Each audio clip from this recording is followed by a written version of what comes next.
Hello, everyone. Welcome to the Fireside chat at the DevGAMM Games Fest 2022. My name is Boris. I'll be moderator of this session. And today with me here is Matteo Gonano and Vlad Derscanu. They are already been working together for quite some time. And before we begin, I would like to introduce myself a bit. I'm a business developer at Remote Control Productions. We are a family of game development studios from Europe, and my responsibility is actually pitching and leading those studios to collaboration. So I'm just as much as you curious about details of how Matteo and Vlad working together. So yeah, let's start with Matteo. Could you tell us a bit about your studio, where you come from as a developer, and what kind of games you make? All right. So hi everyone, and I'm Matteo. I've been making the video games for from quite a while by now. I think it's around 10 or maybe 13 years. I've started when I was actually in middle school with Game Maker, my first game engine. I'm 50% of Panik Arcade. I'm the developer and level designer, while I leave the art to my friend and colleague Lorenzo. And I've actually been making games alone as well, commercially, for the last 3 years. It's been around 3 years that I publish games both on Steam and sometimes on console. And I try to make my games following the Nintendo way of doing things, which may mean a lot of things. And I mean, that's it. Okay, and the projects you make then united by this topic. That's great to hear. Vlad, and what about you? How long did those awesome guys been around? Well, actually, we celebrated our 1 decade anniversary quite recently. So we've been around for quite some time. The company was founded by Nikolai Berbece, who is also our CEO. He started it as a game development company 10 years ago, made a successful game called Move or Die. Shortly after facing all the trials and tribulations of finding a publisher and trying to be commercially successful, we also decided to branch into publishing. And our first published title was Monster Prom. And ever since then, we've been trying to find interesting, innovative projects that we can bring forth to everyone, share with the world, and share in the success of our developers, since that's the main goal for us, bringing interesting games that maybe most people wouldn't have found out if we were like a bigger publisher.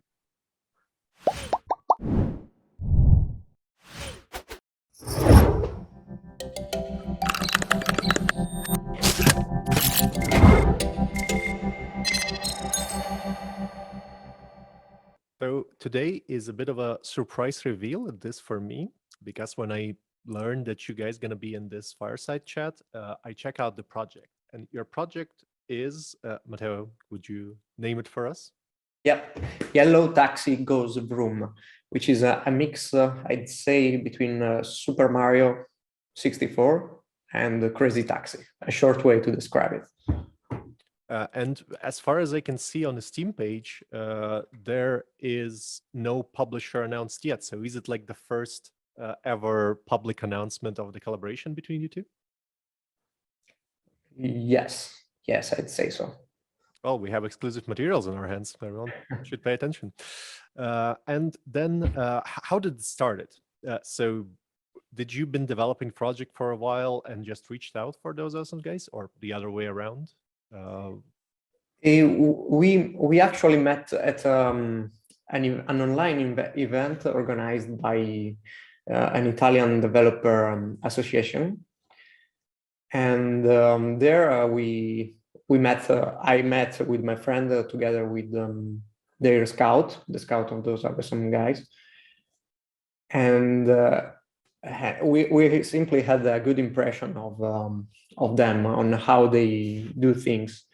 What really came through was how human they were behind what they were doing, and how they care about the relation with the developer, which honestly I think it's a pretty important thing when you're making a game that needs to be fun for other people. The important thing is to have a surrounding environment, working environment, which is positive and takes in account that also we are human being with all the life challenges that can be behind it. Got it. Thanks. Vlad, do you remember the day when the pitch and the build of the game got to your table? What was your first thoughts? Of course. So one of our scouts, Frank, was in charge of finding interesting and cool titles for us. Of course, we have this clinical approach to how we scout for titles, because as a very small publishing studio with quite limited resources compared to other big players, we do have to be purposeful and precise in our decision making. So we can't just pick up everything and see what sticks. And with Matteo, I gotta say, it really shocked us, because this was like a game that we would make ourselves. And it was fantastic. The humor was amazing. It looked amazing. It played amazing, which is quite an interesting, quite a big thing, especially for like a demo build / vertical slice kind of thing. It played really well, and it definitely showed Matteo's pedigree and experience when it came to development. Like, you could actually see that this person has developed games before, knew what they were talking about, so that gave us a bit more confidence. The fact that the style matched what we like to call our more punk rock attitude towards the industry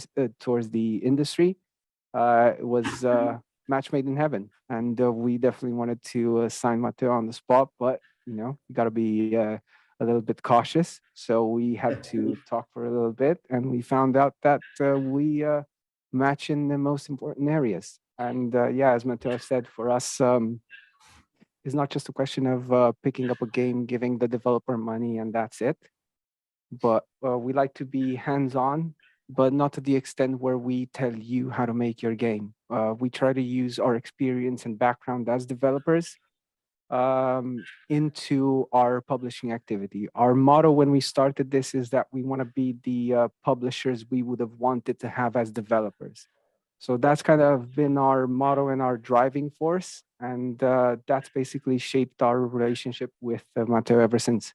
It's a mutual collaboration, mutual support, and having each other's backs, especially in the unforeseen but quite predictable moments where everything will obviously not go your way. Well, that's quite impressive. Seems like a love from the first sight. But Matteo, kind of a interesting fact for many developers, of course, they reach out to many publishers. How many publishers you reached out before actually partnering with those SM guys? Well, the exact number I do not remember. Probably around 4 or 5. Kind of a I've been curated doing slice. Yeah, I've been doing a bit of research, but we actually had a talk with those Everson guys and maybe one another, and I think that having a talk also matters in them taking a decision. Definitely. So how long have partnership been going ever since that first meeting and actually signing the project? Well, for now, we didn't have much trouble at all, actually. I mean, we really have a good time working together. You can tell it by reading our chat and all the jokes we make and all the laughs we have. And but in time, Like, how long have you been like developing this project together? All right, so we together with those some guys, it's probably since April or May, I'd say. And before that, to get to the demo stage? Okay, we started working on the demo when was like July of 2021. Before that, we actually made a game jam build, which is of a totally different quality, but that's to be expected given the short time you have during game jams. But yeah, we took between July and probably December to work on a polished demo build, and we really took care on working the game to the detail, to the small detail, like the small text animation and all of that stuff. We wanted it to feel professional, even if it was just a demo. So it was even like approaching the quality of the vertical slice when you approached. Yeah. We worked hard for that demo. And I have to give credit and to make some compliments to my colleague Lorenzo, who's also really great at what he is doing with the 3D models and 2D art. He started as a comic artist, actually. Fun fact, I started as a comic artist as well. But then I switched to programming, to game programming. Yeah, if you guys in the chat will check out the Steam page, you will definitely see it. This artistic expression and how really nitty-gritty details are developed. This is super impressive and really takes a long time to crystallize. But once the partnership started, what were actually the things you, Matteo, been looking in a publisher? And then question to you, Vlad, from the get-go, what you as a publisher giving to the team? So how much match in this one? Okay, so I've tried to self-publish in the past, but I really cannot manage to handle all the universe that takes place around the development of a video game.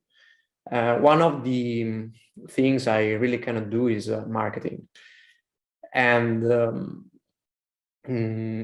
but that's not the only thing that that a publisher can give us. What we actually get is also the feedback, a good working environment around, and community management, ideas which are not to be thrown away, the experience they have, which is immensely greater than us. I mean, when you are working behind the game development can take a lot of time. And the more you are, the better it is for the quality of the product.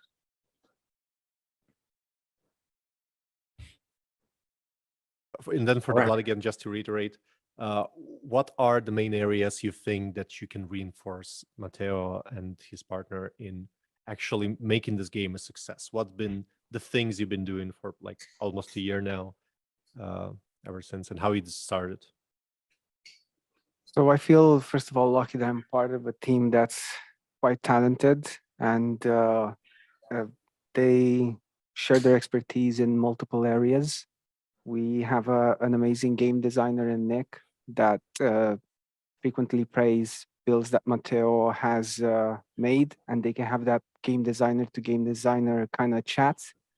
And then the fantastic art team that helps us with creating marketing materials in collaboration with Matteo. We've tortured immensely over the course of, for example, the trailer making, because he is the best Yellow Taxi Goes Vroom player. No matter how much we've sunk hours into the game, no one can play it as good as him, especially considering some of the tricks that he can pull off in the game.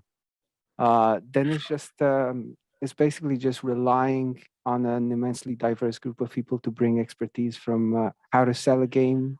We have people that we've stolen, so to speak, or got from ad agencies that help us with the more marketing side of things. We have amazing graphic designers that collaborate with Matteo. We have scouts that know the industry, like what's the vibe, what the industry is looking for. And we try to bring this expertise and knowledge level to each and every project. And we're also lucky, and it's very important to say that Matteo is open to advice, because I do understand that from a developer point of view, sometimes you could feel like maybe the publisher is telling you what to do. That is something that we're constantly aware of, and it's something that we don't want to do. We want to make this a collaborative effort, because we can't make the game for Matteo, and at the same time, Matteo, as he said, he cannot market it. So we have to come together, make sure that we all listen to each other as much as possible.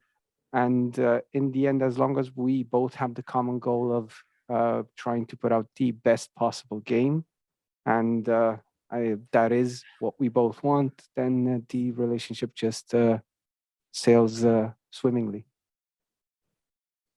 Got it. And for the specifics of the projects, what are the challenges of actually creating the materials and explaining the game to players? Because like from the first look, as you described it, a platformer like Mario 3D with a yellow taxi is a crazy taxi.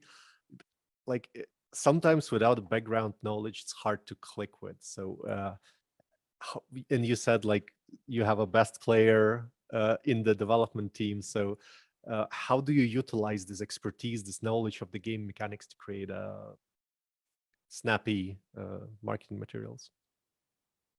Well, it's basically, you have to have in-depth knowledge of the game, first of all. All of us from the team, using our various expertise level and areas, play the game intensely, so that we kind of know what are the challenges we faced as first-time players, and then how maybe we can address this. It's we're gamers first, developers second, and publishers third. That's kind of been the order in which we've got to this point. And yeah, it's about, you gotta think that your audience has a certain level of gaming literacy as well. So you try to make things as organic as possible. And you gotta grab attention, but not give too much away. Like as Matteo said, it is a intense game. And that's kind of the vibe that we wanted to communicate through all our materials. This is an immensely crazy fun game. You will be constantly bombarded with visuals, with stuff to do. So in Matteo's case, it's such an easy game to market because it gives you instantly that retro feel. So you're instantly in that nostalgic mood. If you're a bit of a younger audience, you think, oh, this looks kind of different than everything I've played up until now, or at least that's what we're hoping to get out of our audience. And yeah, it just it falls into place if the game is good, because that's the main reason. We can sell it however we want, but the game has to be good. And if the game's good, you can see it in the way it moves, the way it plays.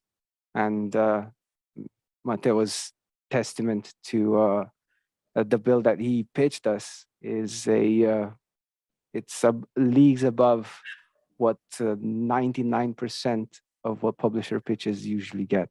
And that has transcended and evolved into a great game. Definitely. To the audience watching online, I just telling you, you should add this game to wish list because this is going to be a great thing to experience for yourself. But then a question to Matteo. How does then the collaboration with those awesome guys looks on a day-to-day, week-to-week basis? Do you have many calls or yeah? We do have calls sometimes. We handle stuff through chat mainly, and we daily communicate. I personally daily ask for feedback on new content I make. I need that feedback, and I keep needing feedback even after the game releases, because I'm making a game for other people to enjoy. So this feedback part takes a lot of space in our chats. And we also have a space for some light-hearted fun, like jokes or life slices. And then we have a discussion about marketing, about how we think the game should be presented to the world. We share art and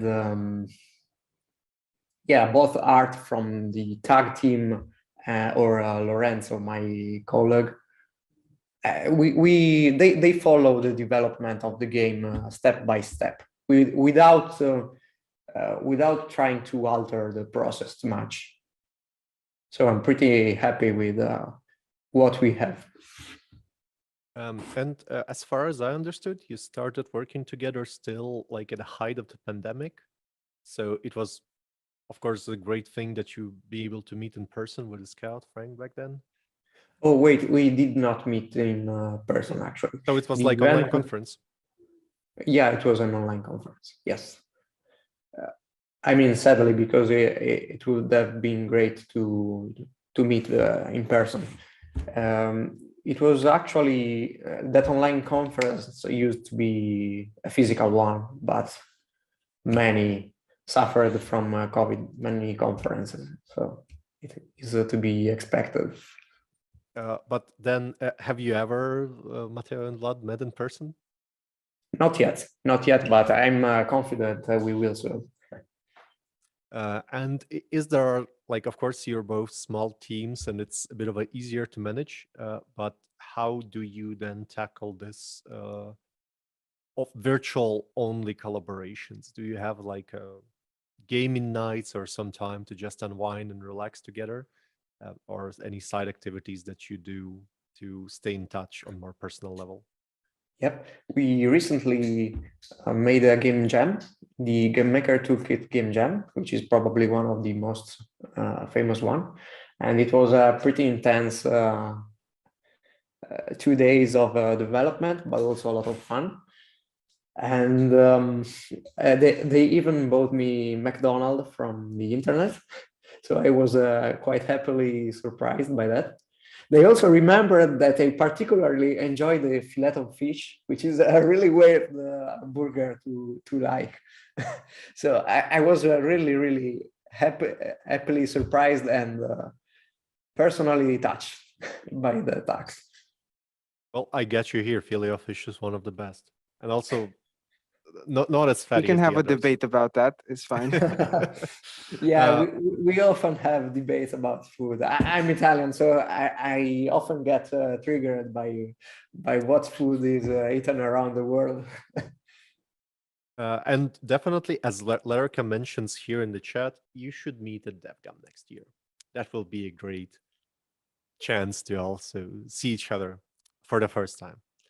Yeah, for me, it will also be like a way of getting over my fear of playing, because I'm terribly afraid of playing, but I mean, it's time to face it.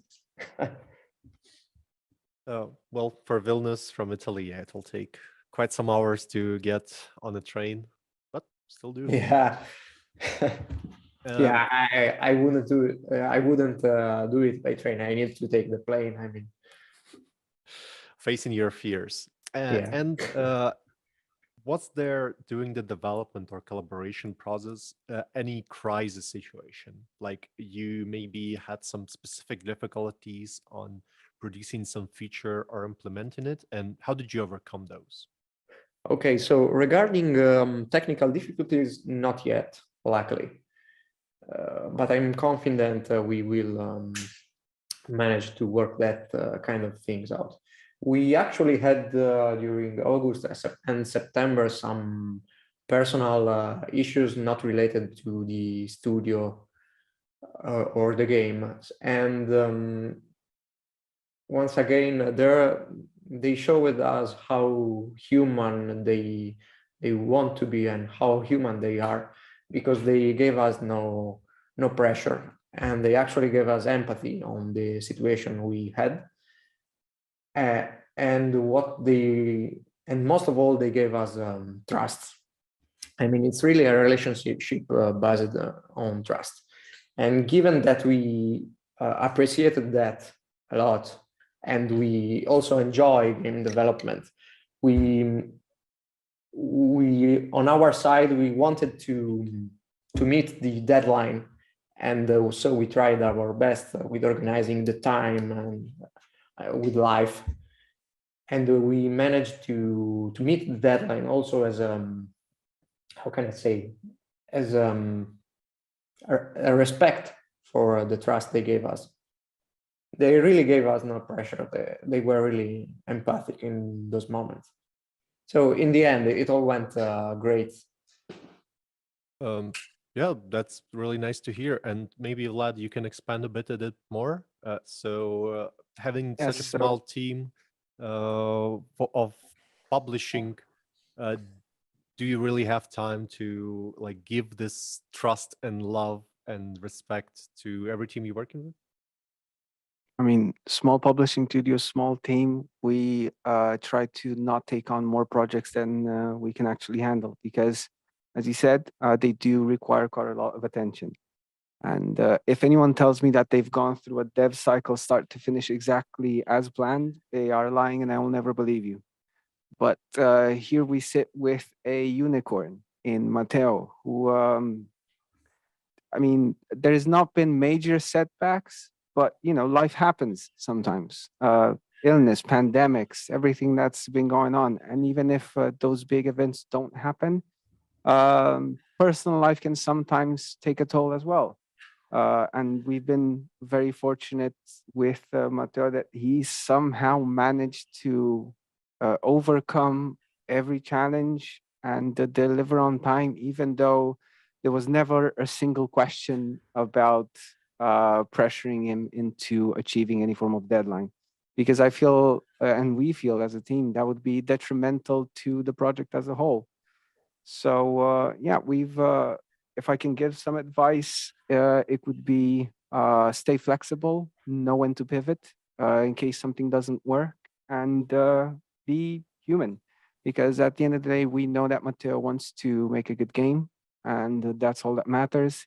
If it takes us a bit longer to get there, then so be it. There's no use putting any undue pressure since there's pressure on us to succeed as a publishing studio. There's pressure on Matteo that he puts on himself to succeed as a developer anyway. So we do not want to make that situation any worse. In fact, we want to alleviate that pressure as much as possible in any way that we can. And if that means our team stepping up and helping him with whatever his needs are, then that's what we're going to do. Yeah, that's definitely a great advice to all, both publishers and developers out there, to have this attitude for a fruitful, successful, and long-term relationship. In the end, we do share the same goal, which is making fun games and fun experience for people. But talking more about the purpose and kind of the path you already took. You signed the project, and then what? Then the next steps. So Vlad liked the demo. You, Matteo, liked those awesome guys. What were the next steps, next challenges for you to go from the demo to now Steam page and where to go next? So I can talk for my side of stuff that I need to make, which is of course a fun game, level design, meet the deadlines, and ensure a certain level of quality and polish. I need to properly communicate with the publishing team and with my colleague who's making the art. And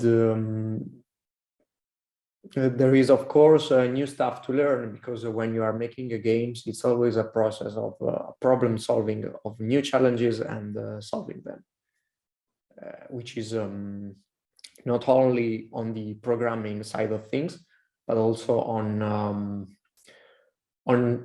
implementing the feedback, on understanding how players play. So with COVID, we lost a bit of a useful part, which is live events, which hopefully are resuming back. And I need to be there and see players playing the game and change eventually my creature or my beloved creature based on the feedback I receive. So then I imagine you, Vlad, took this to like play test the game and get initial feedback from players who are not familiar with this? We do have some internal playtesting going on. We haven't branched out into gathering feedback from large groups of playtesters yet. Matteo is planning on going to a live event soon. He's going to Milan Games Week. Yep, tomorrow. Where we have a surprise for him in store, but I won't give any more details than that. Okay. And yeah, the main thing after us loving the build and I think Matteo's knowledge on how to create a game is transpiring even through this chat. That gave us a lot of confidence. Then came the milestone of having to sign and negotiate a contract, which is the most feared part in any publisher-developer relationship. But we are trying to change a bit how developers feel about that part of the more business side of things. We try to have an open and honest communication even those times and actually give proper advice that they or Matteo can follow even if he didn't choose to go with us. We take a bit of a different approach. So not only is Matteo pitching himself to us, but we also do a reverse pitch, as it's called, where we pitch ourselves like, hey, listen, this is our team. This is what we can do for you marketing wise. Here, these are some of the ideas that we've had just on the spot about your game. You're free to take these ideas, make them your own, do whatever, no matter if you sign with us or not. And we feel like that is a good way to meet in the middle. And also it's a good way to make sure that you're building a long-lasting, fruitful relationship. And it definitely saves time and heartache in our own side as a publisher, because I said we're quite a small publishing team with limited resources, so we have to be deliberate in our actions. And finding developers like Matteo and others that we are collaborating with is just it's a challenge, but one that we've welcomed and we've learned how to navigate in time. So just to give our viewers the perspective, how many projects you receive and review per year versus how many projects you sign per year? Wow, hundreds. Our scouting team, which is composed of one main scout and the rest of the team play testing whatever they deem as this is something that we should pay attention to. It is quite a lot, in the hundreds. I cannot give a precise number, but it's definitely in the hundreds of pitch decks and demos and vertical slices and everything that we try to go through. And I mean, we also put a lot of pressure and work on our own shoulders because we want to answer to everyone. And we just don't want to give like a standard reply. We try to give honest and open feedback to any pitch that crosses our door. And that unfortunately does take a toll and it does take time, but it's not something that we would ever regret doing. So definitely, again, a compliments to Matteo being not only in just top 1% of pitches that received, but actually like 0.1. Yeah, we. I think last year we signed 2 games, but we were in competition for many more. But it doesn't always work out now, does it? Yeah, definitely. So regarding the plan to go next, so we already saw the Steam page. Do you have then an ambition, if that's not a secret, to release on consoles, to go on cloud streaming platforms? How do you envision the future of your collaboration together? Well, we are planning to release on consoles, obviously, and Steam, first of all. Cloud gaming and all the other flavor, so to speak, will come after the initial release. And in the future, we, with every developer that we have signed so far, we've tried to not have it be a relationship where we make one game and it's done. We like to be quite forward thinking, and we like to pick our partners in such a way that we want to have fruitful, meaningful, long-lasting relationships. And to that extent, we're hoping that Yellow Taxi Goes Room and our collaboration with Matteo doesn't end just there. We haven't talked about what our future titles would be together, since our main focus now is building Yellow Taxi Goes Room. But there have been interesting ideas thrown around. There have been interesting mechanics talked about for future games. As Matteo said, we did participate in a game jam together, which was a lot of fun, and we got a game that we're actually quite proud of, and we were talking for a little bit about maybe making that into our next title. But it's all undecided now because we do have to focus on the main goal, which is Yellow Taxi Goes Room, and then we'll see. And for you, Matteo, so you've been almost for whole your career like a solo developer, doing stuff on your own, one-man army.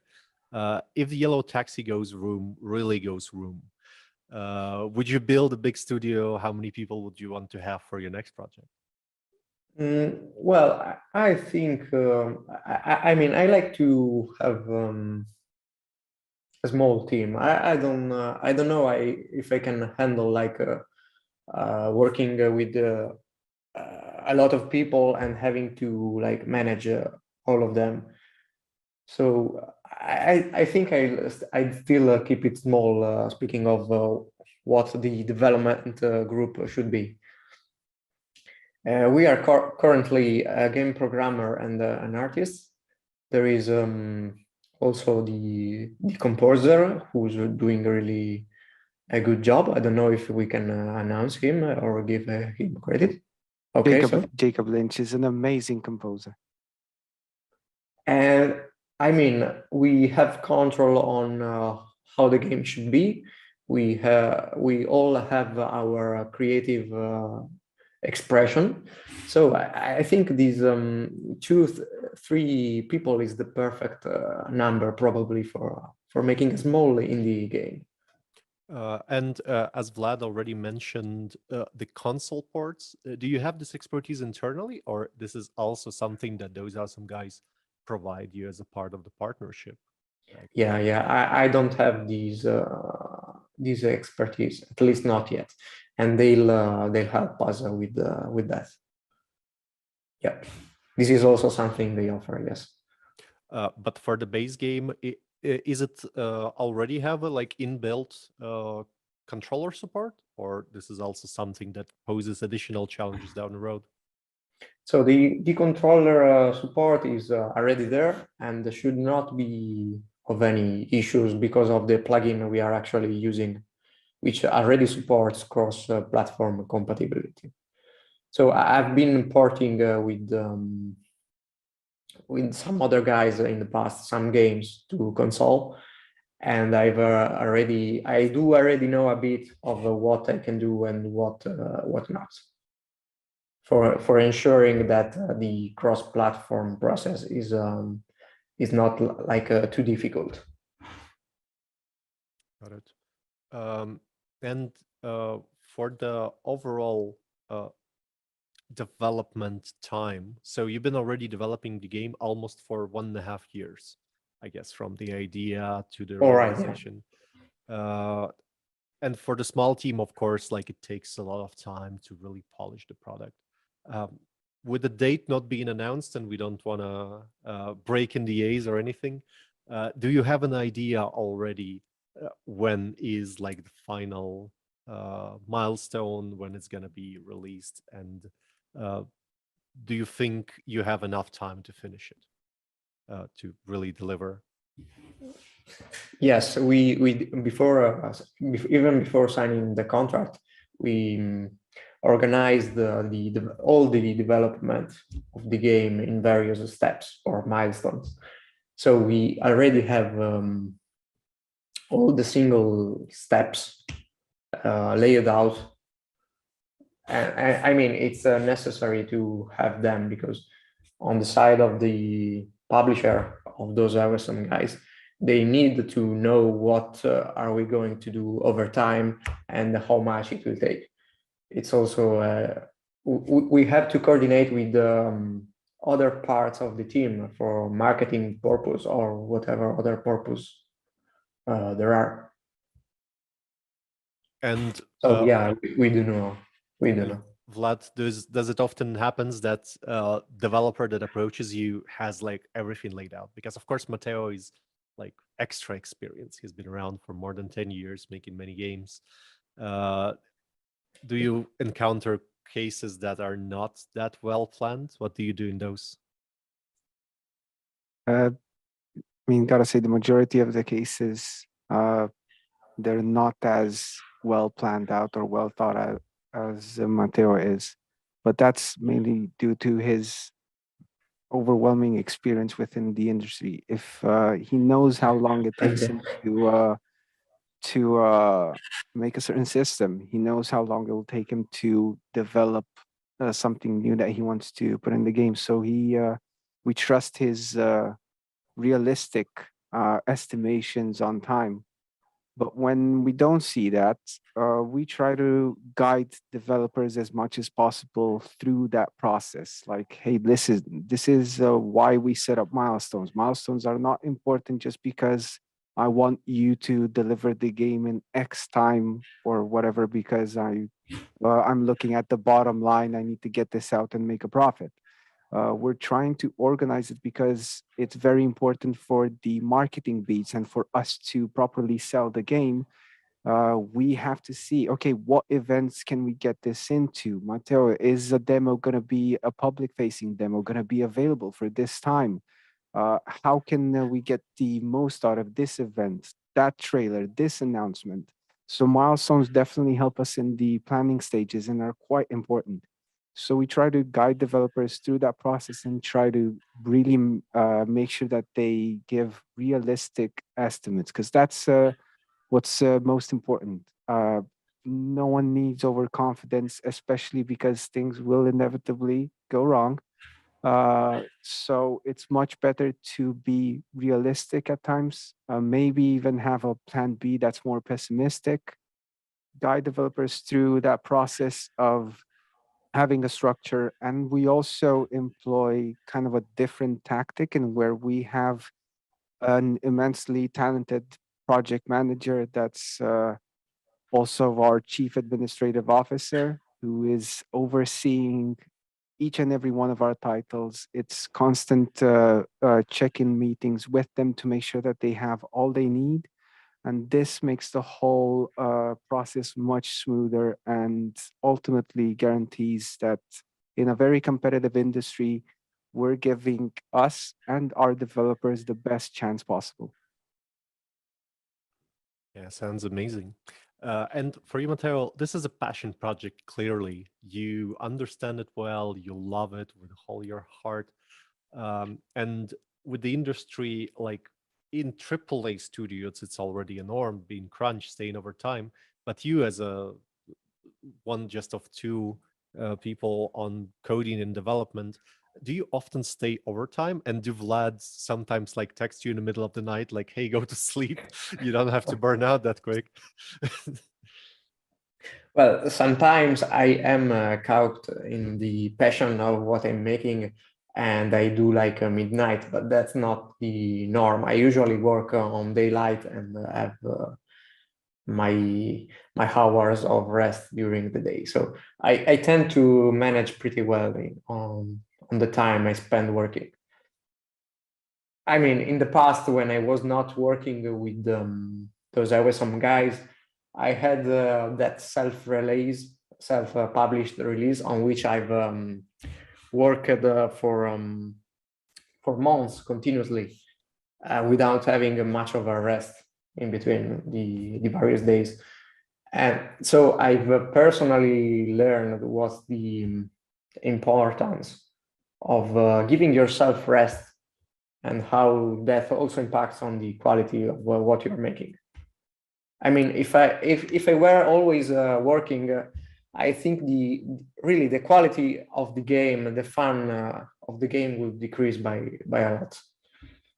So yeah, I tend to work a decent amount of a fair amount of hours each day, but I do not usually crunch. No. Yeah, I'm happy to hear that you create sustainably and kind of try to really preserve things to create even more games.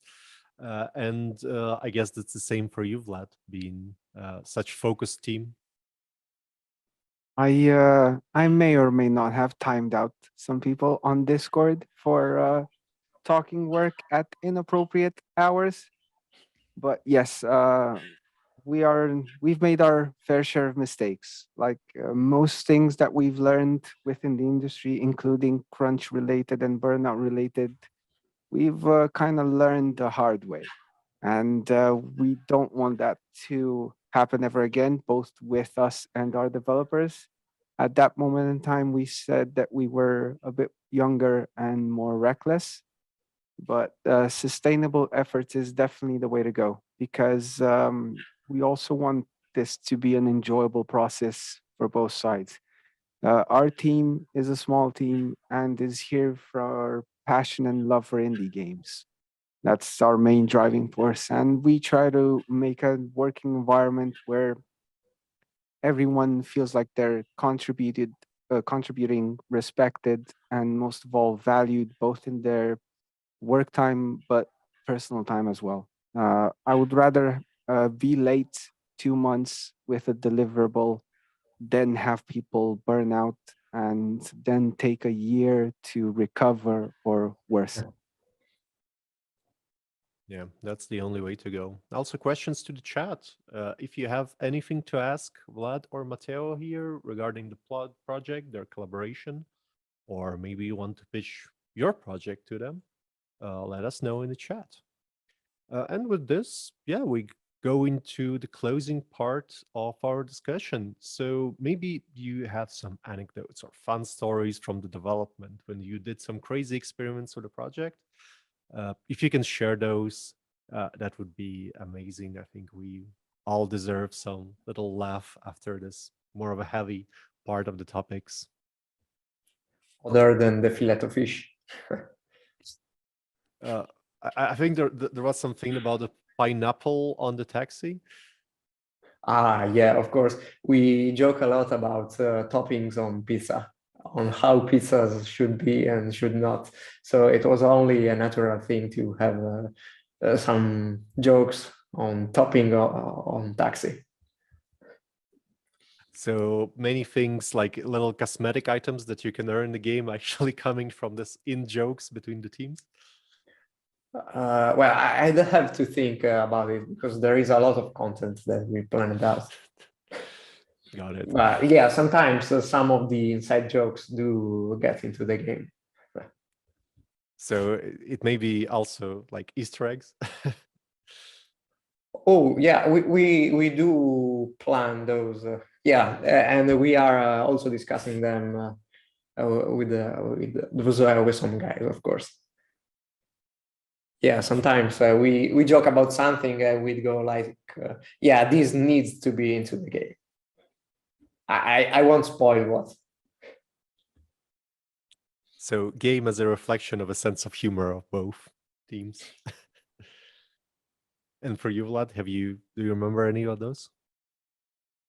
Well, I'm usually the fun stopper just because of my position within the company. I need to be the one that says, "Oh, that's a bit too far. But I did ask Matteo that we need to put a disclaimer inside Yellow Taxi Go's room. And we found a very creative way in which we also decided to pay a little bit of an homage to our lawyer who's been with us for a long time and who understands all our crazy antics.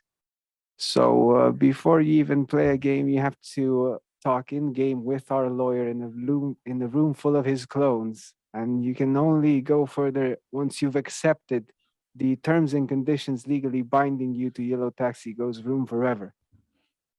So we found even ways to make the boring stuff seem a bit not boring and more like our style. But yes, I fear that many of the jokes inside Yellow Taxi Go's room are jokes between us. But it's good because we've put a little bit of ourselves inside the game as well. So no matter if people do get the jokes or not, we still had fun making them. Well, it's not like players gonna eat you alive. That's a good idea, Matteo. Write it down. Okay. So there are some questions from the chat. Those are some guys' team asking, why does Matteo eat frozen pizza as an Italian? I think that's one of the running jokes, and I understand you don't have time that often to cook pizza from the scratch. But what's yours? No, it's really that I personally like frozen pizza. I mean, it's my local supermarket fault because they make this frozen pizza with the filling inside the crust, like cheese or mustard. So in Italy, you usually don't see that, and I personally enjoy it. But yeah, I have to be careful telling this around Italy because they could probably kill me if some other Italians hears that. Well, what you do behind closed doors and your thing only. What's your favorite topping then for the pizza? Probably salami. Good choice. I mean, it's pretty common. It's pretty common. So another question for Vlad is, what is the maximum budget aim for you for the games you publish and fund, if you can disclose that, of course? It changes. So as I said, because we want to give maximum attention and maximum effort, as Deadpool would put it, to each and every one of our titles, the budget changes as we sign titles. Once we start releasing some of the titles, more budget will be freed up. But currently, we're looking at something between the 150 to 300K mark. So this is for everyone and for the person who's asking, a sweet spot where you can approach Vlad or anyone on his team and pitch a game. The third question is for both. I think Matteo, with his experience in game development, could answer best. So do you think the games should convey deep ideas and teach people about something, like, for example, This War of Mine, or they should just made for recreation and fun? What is your approach? How do you answer this question for yourself? Is the Yellow Taxi Go's room is just a game for having fun, or it actually teaches you some deep emotional intelligence lessons? Well, I think that Yellow Taxi Go's room will be a game that tries to be the most inclusive as possible. It won't go too deep in ethical or political issues, and I try to make games fun for everyone. So I'd say my goal is to make the most fun game as possible. But I mean, of course, there are developers who tries to send a message with their games. I mean, I really don't think I should impose my views or ideas, and that games in general should be probably the most inclusive as possible. Thanks, Matteo. And Vlad, your take? How do you think? Would you rather teach people something or convey some deep ideas, or just let people have fun in games you I publish? think there's room for both, and both separately and at the same time. Games are a form of artistic expression anyway, so it heavily depends on the person making them what type of emotions they want to convey. If they want to just go with positive, feel good emotions, that's perfectly fine. And that is something I am very interested in, and our team is interested in as well. Games can offer you a release, a respite from the trials of life. So that is not something to be disconsidered. But again, they are also a form of media and a place where you can express yourself, where you can express ideas, when you can teach people things. So there's no right or wrong answer to this. It's more a little bit of column A, a little bit of column B, and if you can have fun teaching someone something, then why not just do it? Don't need to be too strict with what you want to achieve. Your message is your own, so just try and make the best game possible, because no matter if you have like an immensely deep message to your title, if you don't have the medium in which to properly communicate it, or the game does not do a good job of communicating that, then you're not going to achieve your goals. Same thing for if you want something more recreational. Yeah, thank you, Vlad. Thank you, Matteo. That's Thanks to you. mostly all our time. I hope you guys in the audience learned a great lot about what are the games that's currently being made inside Panik Arcade, and those are some guys. And really advise you to go to the Steam page, wish list, Yellow Taxi Goes Room, and I see you all next time. Thank you. Thanks to you for the opportunity. Thank you so much for the opportunity. It was a pleasure chatting with you all.